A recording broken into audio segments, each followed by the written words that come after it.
decision, as I said, was made to drive forward, and to get this column in here for this very reason, to give these people some sort of sense of victory. Now, it's not a victory, but it allows them to say, we held out, the Americans are not going to come, and our traditional friends, the Russians, who, let's be fair, didn't really help them much during this war, have at the last minute arrived to save them from American occupation. Now, the Americans are still going to be here. The British will probably be here within 24 hours, but it's not really the point. The point is that the Russians are here, and they got there first.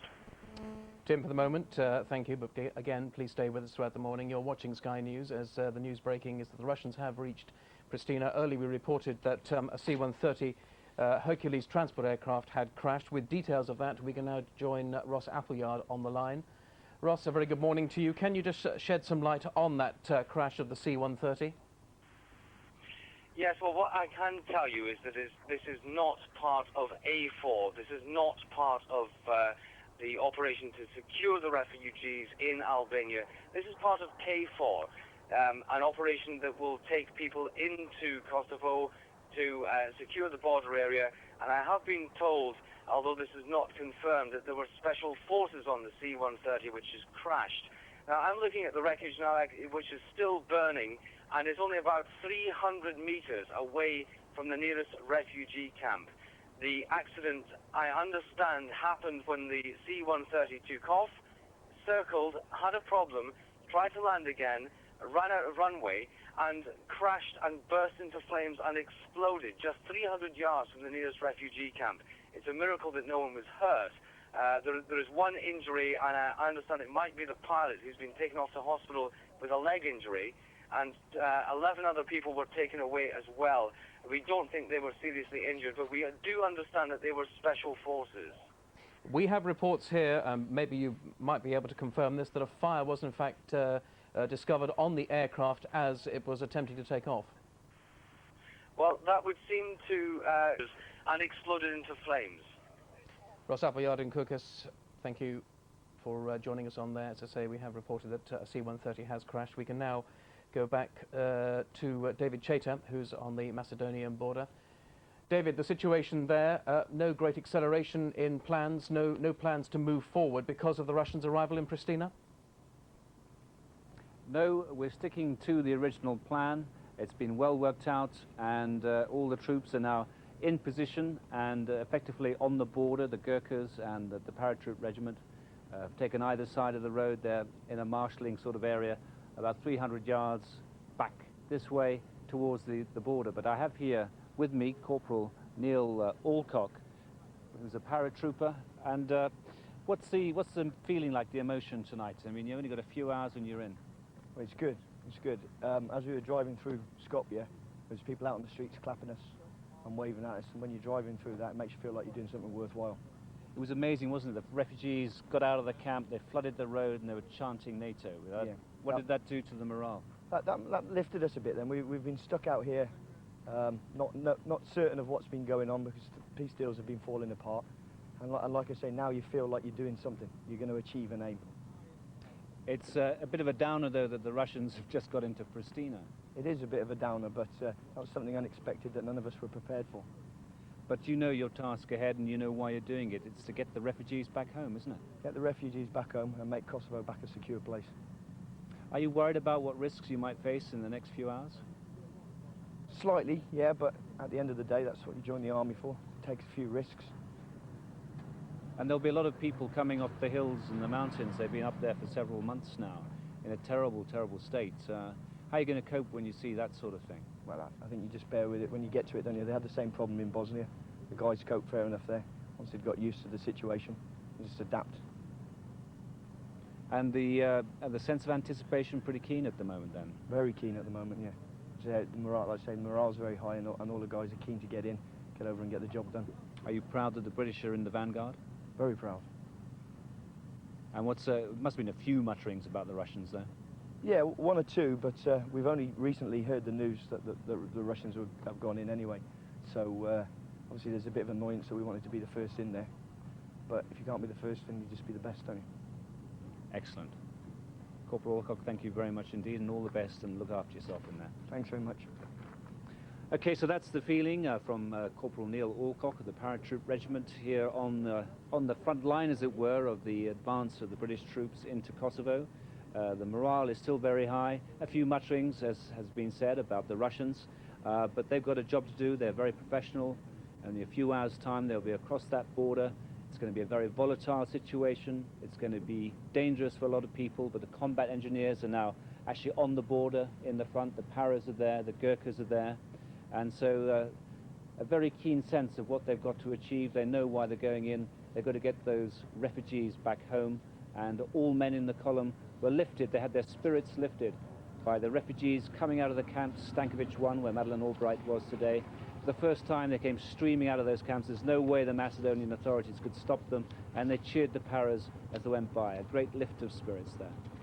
David, we're seeing here the pictures taken earlier of pro-Russian demonstrations in the streets of Pristina. These are not actually the pictures of the Russian troops arriving, but are pictures of the massed crowd of Serbian, as you would expect, Serbian residents of the Kosovo capital Pristina, who, hearing the news at that stage, far from confirmed, that the Russians might be arriving in Pristina, had taken to the streets to demonstrate their pleasure at that news. They're waving the Serbian flag. At that stage, of course, Russia had given assurances to NATO, and in particular to the United States, that although it had moved in from Bosnia across the border into Serbia, that it would stop at the Kosovo border and not move in independently of NATO. Of course, in the last few minutes, we have found out that that in fact has not been followed, and the Russians have now independently decided to move in. We're looking at pictures taken earlier in the Kosovo capital Pristina of the local Serb population there, hoping for what exactly has happened. Well, with me in the studio is Balkan analyst Gabriel Partosh. Gabriel, what could the local Serbs expect the Russian troops to do? Well, I think there's certainly, if you look on the positive side of the Russians' arrival, and the many negative sides we've just been discussing, potential tensions with NATO, on the positive side, there's been an expectation that many Serbs would be leaving with this deal. They wouldn't trust NATO to protect their interests or to look after their security, and clearly they would be afraid of the return of large numbers of Kosovo Albanian refugees, including, of course, the fighters of the KLA. They would be afraid of retribution, or indeed even of occasional indiscriminate cases of revenge. A Russian's presence, on the other hand, gives the Serbs a sort of feeling that they would be protected, that the Russians have all along taken a very, on the whole, sympathetic line to the Serbs, and in spite of the various tensions between Moscow, the Kremlin on the one hand, and President Milosevic on the other hand, in public the Russians have always shown that they were against NATO's airstrikes, that they wanted to stop those airstrikes, they wanted a deal that would look after Yugoslavia and Serbia's sovereignty and so on, and they would now, the Serbs who are now welcoming the Russians arriving in Kosovo, would certainly believe that their security would be much better protected by the Russians than by NATO troops. Right or wrong, that may be another matter. NATO may do its very best, its utmost, to look after the Serbs, but certainly for the Serbs on the ground, a Russian presence is indeed very important as a guarantee of their security. We have Mike Williams, our correspondent there, joins me on the line. Mike, what's happening at your end? What can you tell us? Well, the Russians have arrived in Pristina at 1:30, just half an hour ago. A large armoured column moved into town to immense acclaim here. The sky was just filled with gunfire and cheers. People have been celebrating the arrival of their brother Slavs. A contingent from Bosnia, from the stabilization force there, S4. They're driving through the city now. You can see on the side of the vehicles they painted out the S and replaced it with a K for Kosovo force, and come to Pristina before the British and the Americans. The local Serbs here are, of course, jubilant at the arrival of the Russians. They're greeting them as if they are a liberating army. They're very fearful of NATO and believe that Russia will give them some kind of protection they will be more favorable to the Serbs of Kosovo, and as I said, are treating them as saviors, as liberators. Of course, the news in the West today has been of the surprise that Russia had decided unilaterally to go into Serbia, and developments up to the Russians undertaking to stay on the Kosovo border now and not to move in. What locally is the awareness of that potential conflict between Russia and NATO, and how will tonight's developments be interpreted? Well, the awareness is little or nothing. News filters slowly through the population here, and when they are aware of it, I'm sure it will do nothing but increase their joy at the fact that Russia has defied NATO. At least that's how it will be viewed here. That Russia has defied NATO and raced itself for Pristina. People have been, as I said, jubilant, riding on the armored personnel carriers, on the lorries as they drive into Pristina, waving the flags, firing their guns in the air. And I am sure they are delighted to see their brother Slavs here first. Mike Williams. In the sense that they are making a high-profile entry, they are making a point, they are to be treated seriously, and so on. I'm not sure at this stage how big their presence is. In other words, I don't think that there are enough Russians around for them to then draw back on that, as you suggest, pull them out. What is, of course, clear is that because they've had to pull troops away from Bosnia, from the Bosnian peacekeeping operation, it's clear that they haven't got enough troops in the region in the way that NATO has built up in Macedonia over the last few months. While we're talking, Gabriel, I should point out that we now have pictures from Pristina of the Russian peacekeeping troops which have arrived. Well, a few of the Russian peacekeeping troops that have arrived, which we'll keep looking at while we talk. The KLA, everybody's worried about the KLA. How are the KLA likely to read the independent arrival of the Russians? Are the Russians, for example, in danger from the KLA? Well, there have been various statements made by KLA commanders on the ground saying that they're still sort of considering their options about how to respond and so on.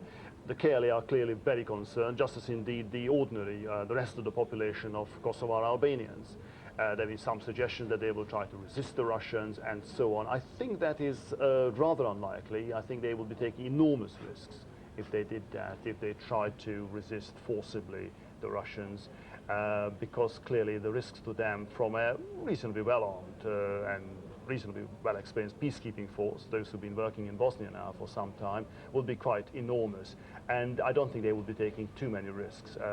The one thing, of course, where the KLA has serious cause for concern is that if the Russians can establish themselves even in a relatively small area, where they are more or less in control, at least more or less in control for a while, they could prevent the disarming of the various Serbian paramilitaries. And that, of course, is a cause of serious concern to all Kosovar Albanians. They don't want to see the paramilitaries on the Serbian side being able to carry on and, in effect, being able to, for at least a while, to keep control of parts of Kosovo. Well, you raise an interesting point here.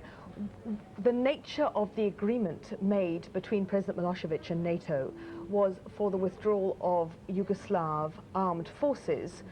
Did this exclude specifically, or not specifically at all, the paramilitary forces which have done so much damage in Kosovo? No, it includes all forces. Yugoslav army, the Serbian police, the Serbian special police, and indeed the various paramilitary formation. They all have to be pulled out.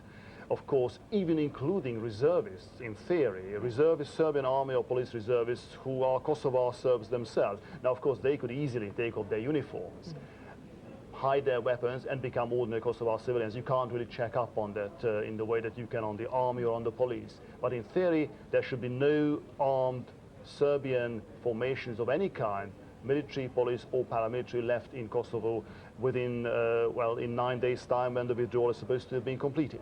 But how likely is it considered that some paramilitaries will remain behind, either idealistically to protect their fellow Serbs or strategically to see if they can, for example, assist in a partitioning of Kosovo, should that become a viable policy?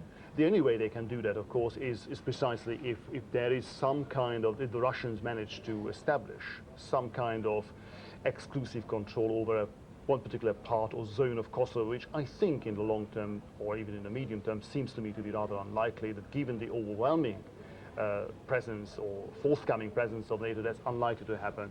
The other part of the... The KLA managed to penetrate back into Kosovo while the Serbs still held the territory. Do we know how close to Pristina, for example, the KLA might be? Yes, the KLA have managed to maintain pockets of resistance of KLA-controlled areas, territories, right through the last 15 months of the war in Kosovo, and right through the last 11 weeks of NATO's airstrikes, which of course, in a sense, triggered a much heavier Serbian response and Serbian operations against the KLA. They managed to retain positions in areas not far from Pristina, to the west of Pristina. The Drenica area has always been a stronghold of the KLA.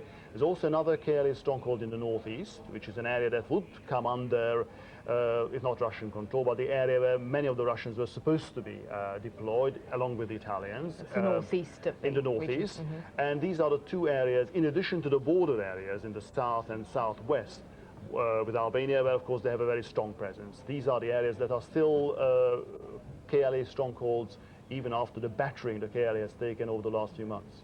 Gabriel Patos, must stop you there for a moment, because I'm joined now on the phone by our correspondent in Moscow, Paul. And Have left the centre of town. I understand they're heading towards the airport, though that isn't yet confirmed. There are a number of different places they might stop along the way. It's quite a way outside town. But they arrived here, about an hour ago now, driving into town a long military column of lorries and armoured personnel carriers, other military vehicles, to an immense and noisy acclaim from the Serbs of Pristina. Many of them jumped on board the lorries as they drove through town, waving the Russian flags and the Serbian flags, firing into the air and cheering and shouting. They were greeted like a liberating army. what sort of numbers, do you have any idea, Mike, at all? And I know it must be very hard to assess these things on the ground. What sort of numbers of Russian troops are we looking at moving into Pristina tonight? It's very difficult to say. In the hundreds, certainly, we've heard numbers varying from 200 to 500 up to more than 2,000. That strikes me as being a little too many. I think 500 seems a realistic estimate, but it's just so very difficult to tell. I wasn't able to see the whole column as it arrived in town. Equally, we're seeing pictures while we talk, Mike, pictures of the Russian troops arriving in Pristina. It's probably equally difficult for you to say, but do you know, apart from what we can see, obviously there's some tanks there, some armoured personnel carriers, I should say, some convoys of trucks. Do we know what the Russians are armed with, how particularly well equipped this impromptu force is? No, we do have no idea, except it's fair to say that they are very well established. They've been working in Bosnia for many years now as part of the stabilization force, their SFOR, the peacekeeping mission to Bosnia. And then hastily they've replaced the S on their vehicles with a K for the Kosovo force and just driven them across the border from Bosnia into Serbia proper and down through Belgrade to Kosovo this evening. We understood that they'd been waiting on the border and had agreed with NATO that they would stay there until the NATO force entered at first light. We're expecting them. Cheering crowds, the first tanks rolled into the capital of the Serbian province. Why exactly they had moved early will be of huge concern to NATO. Complete with their newly painted K4 logos, it appears the idea of a unified command for the international operation is already in... Rovers, I can feel the vibration in the ground as the armour comes by now.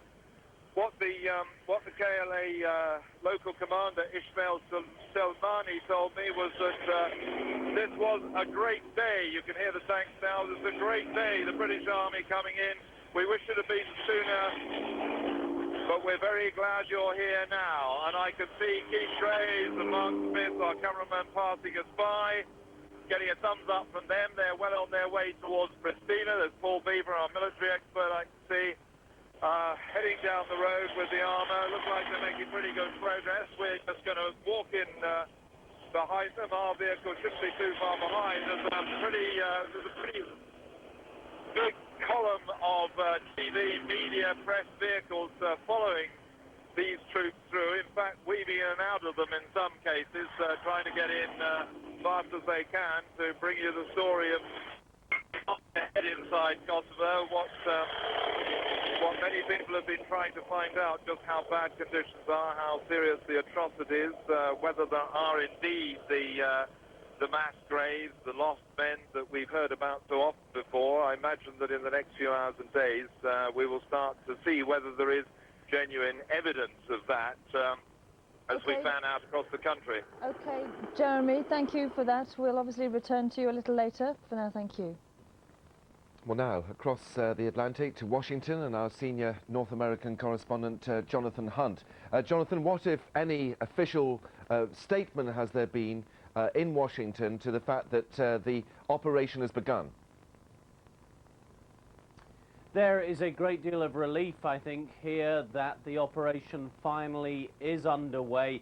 Officials were telling us yesterday, both British and American officials here in Washington, that despite all this talk of delays and jockeying for position between the Americans and the British, it was in fact always the plan that the NATO forces would begin moving at dawn today. Obviously, though, given what has happened with the Russians overnight, there is a great deal of relief now that those NATO forces finally are moving, finally are into Kosovo, and indeed that the British are on their way to Pristina.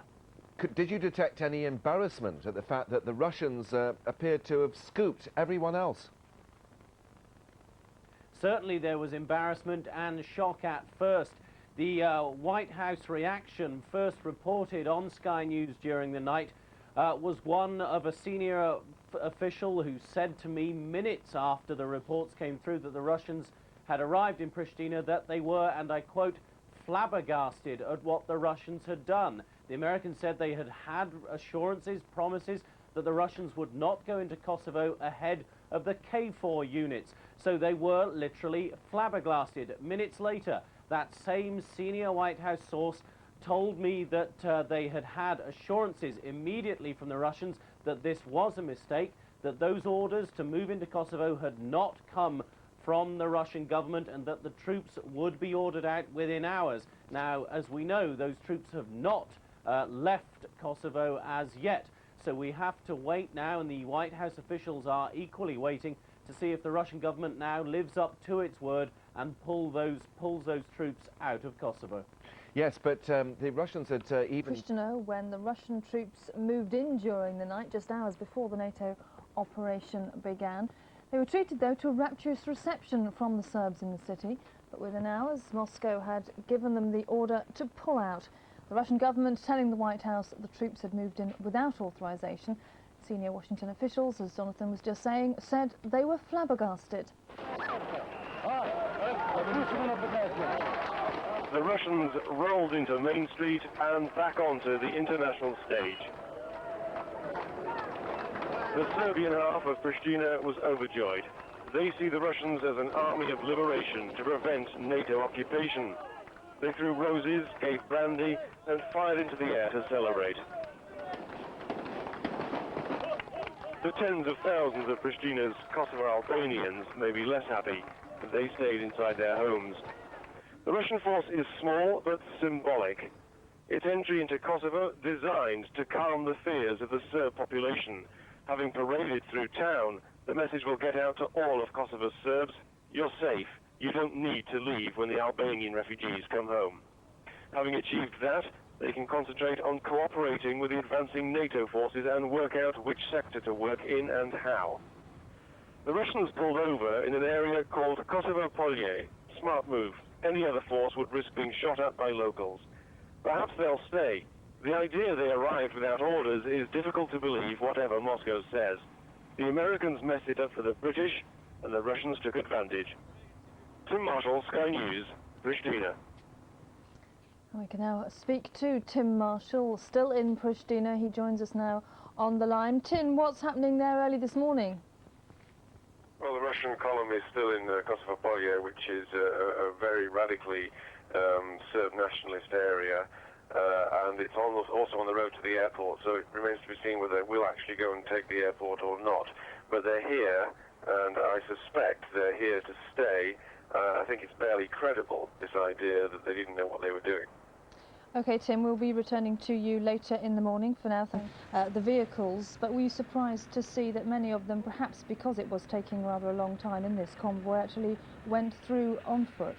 No, we were certainly expecting the high ground and the surrounding area to be secured by 5 Airborne Brigades, but the fact that they're actually walking through like this, it makes perfect sense. It is clearly showing ownership of the road, and it is something which actually is also a very, very strong visual gesture and a show of confidence and something, frankly, which the 5 Airborne Brigade is very, very well set up for. They are designed to go long distances on their feet. You'll see them in vehicles here as well, but they are very fit, they're capable of covering great distances, and also remember, in this terrain, armoured vehicles are no good at defending themselves. They need infantry on the ground to provide that sort of close to the earth look at what's going on, and that's what this is all about. How much has this operation, the NATO operation, been upstaged by the Russians' unexpected arrival in Pristina? Well, the Russian arrival in Pristina is very, very important for 2 reasons. First of all, diplomatically, for the last 2 or 3 weeks, reading the signals in Moscow, the Russian Interior Minister and the Russian domestic audience have not been at all happy about the deal that has been struck, the G8 agreement. They feel it's sold out Milosevic to a certain degree. Added to that, the fact that there is a genuine Russian concern that you don't see an exodus of Serb civilians now from Kosovo. This tends to play into that scenario. Kosovo Polje, don't forget, Kosovo Polje is a village, and it's also an historic site. They're slightly separated from each other. But Kosovo Polje, where the Russians now are, is a large Serb population, and there is every reason to believe that that population would disappear in the next 24 hours if they didn't have somebody with them to give them confidence. We've already seen how the KLA just appear from nowhere as soon as the Yugoslav forces withdraw, or don't, as the case may be. Such is their level of confidence, and there is no way, especially in Kosovo Polje, which is quite a hard line area, that those people are going to stick around if the first people they see after the Yugoslav army pull out are the KLA. So in many ways, what the Russians are doing, it's a confidence-building measure, but it's a chess move as well, and they'll be waiting to see what we do in response to that. And one can only assume that they will be prepared to give up that territory at some point once there is a negotiation, once there is a quid pro quo. But they're not going anywhere at the moment, and possession is 9/10 of the law in this game. Difficult to know what.